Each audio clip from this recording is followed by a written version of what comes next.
en ce moment, ce serait d'aller tendre la main à l'extrême droite et notamment au parti Vox. Et ça aussi, c'est un risque.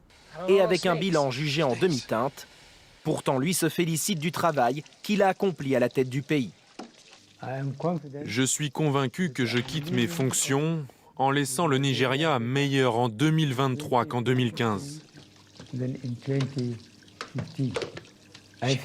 Je me sens satisfait que nous ayons commencé la renaissance du Nigeria en prenant des mesures critiques. Et je suis convaincu que l'administration à venir accélérera le rythme de cette marche. Cet ancien général d'armée avait suscité un grand espoir lors de son accession au pouvoir, promettant de mettre fin à la corruption et à l'insécurité. Aujourd'hui, le pays le plus peuplé d'Afrique s'enfonce dans une crise économique sans fin qui entrave sévèrement sa croissance.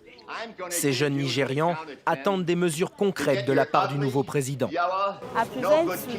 Que les routes soient réparées et que nos salaires soient augmentés.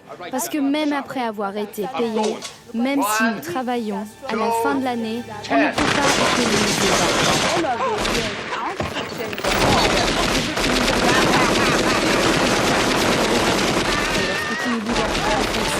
On espère que ça va tomber. Les missions du nouveau chef d'État seront multiples. Sa victoire est contestée en justice par l'opposition. Le Nigeria fait également face à une insécurité généralisée. Les djihadistes de l'ISWAP contrôlent toujours de larges pans de territoire dans le nord-est.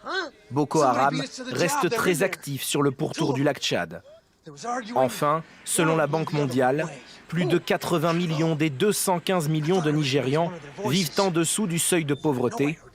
Plus d'un quart d'entre eux pourraient être confrontés à un risque élevé d'insécurité alimentaire cette année.